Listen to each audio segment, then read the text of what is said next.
Welcome back to the Art of Backyard Barbecue. Again, my name is Dr. To Be Bobby Courtney, and I'm going to show you a little bit about prepping different types of meat.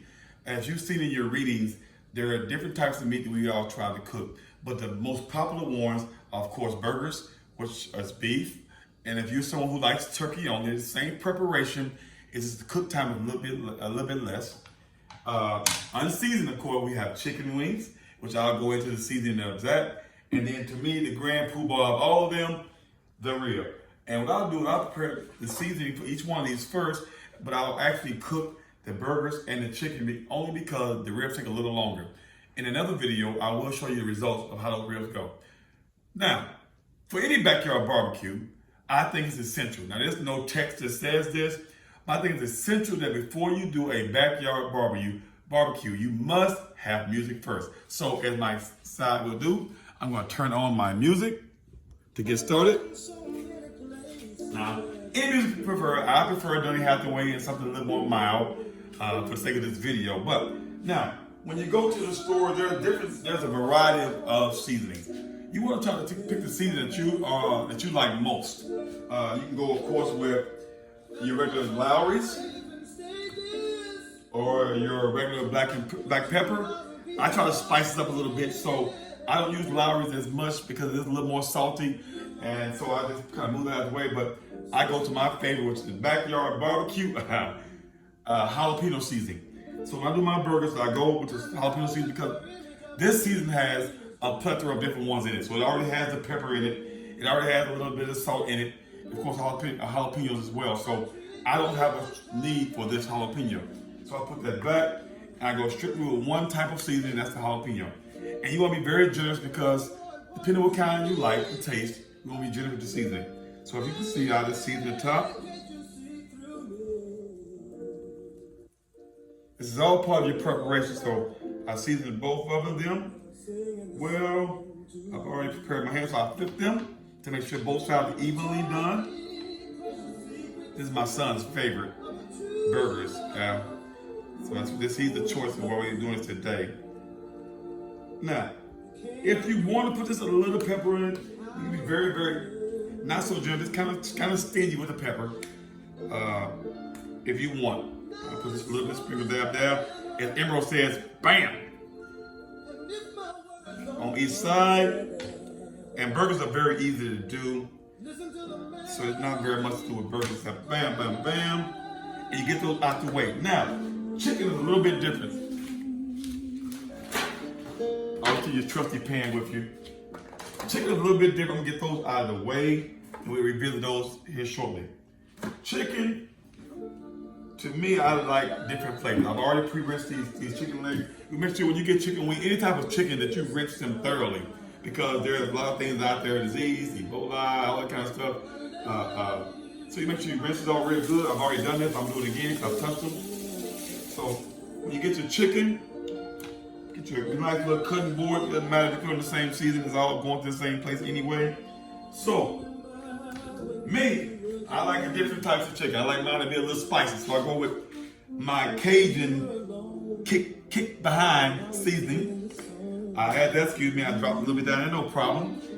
But you go here, I can evenly disperse the chicken across. Such. Go about those sides.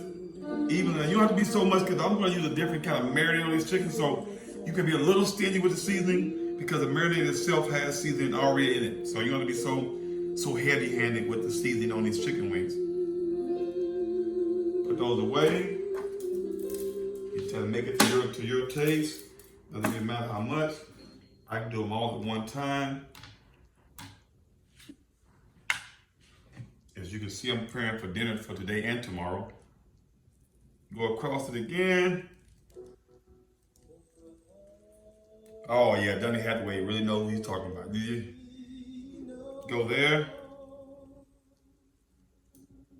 Now, both sides. Again, you can go kind of light because the marinade itself has seasoning already in, so you don't want to over season to the point where, you know, everybody doesn't like over seasoned meat. Some people like a little bit, but I like to mix mine up. I have to get my hands dirty when I do a seasoning. Doesn't hurt anything at all. Now, put that away there. Now for me, if you will follow me, I wash my hands, please. If you will follow me, I always like marinate my chicken. I'll take on my top.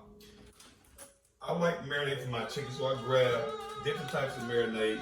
And depending on my feelings, I won't show you the type of marinade because you might try to steal my recipe. However, get you one of these Grill Mates, very simple stuff. Now, if you don't have a special pan, I don't like throwing away things, so I always recycle my stuff. I grab the very bag that I bought my groceries in. Make sure you don't have any holes in it. And I put the chicken that you flavored inside of the bag. A little different, everyone kind of does a little different, but I like to keep mine in the bag, reuse the bag, save the bag. Now, you basically get your scissors here. And you open the contents of this marinade. I love the marinade. This is the brown sugar marinade. I love it to death. Not too much. Remember, I've already put some spice on there already, so this kind of balances the flavor of the chicken. Now, after that, secret sauce here that goes inside of it. Vinegar, apple cider vinegar. You want to make sure on the apple cider vinegar that you use 1/4 cup of apple cider vinegar. So I'm gonna go over here, grab my measuring cup. As the thing says, get you, I'm sorry, not apple cider, you get 2 tablespoons of apple cider vinegar. So I go over here, I'm sorry. The thick flavor is a little strong, so you don't want very much of that. Get in there. 1. And 1 for good measure. Bam. Bam! As Emerald would say. And I go back here. Here's another important ingredient. Now you want some water. About 1/4 cup of water. I measure everything, I don't make mistakes. Put it inside that same bag.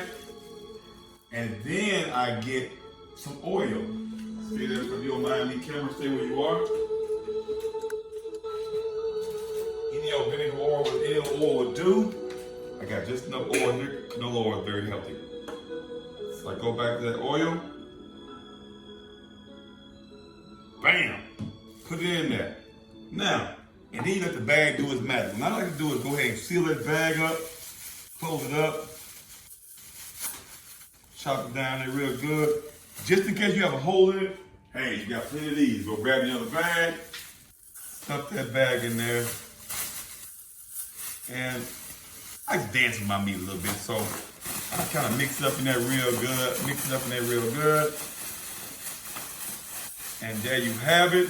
Now, once you put that marinade on there, I put mine in the refrigerator for about 30 to 45 minutes, depending on how hungry you are, actually.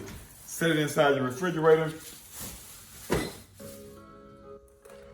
Bam, and it's done. So now, I'm gonna go ahead and end this portion of, this is the end of part 1 of prepping.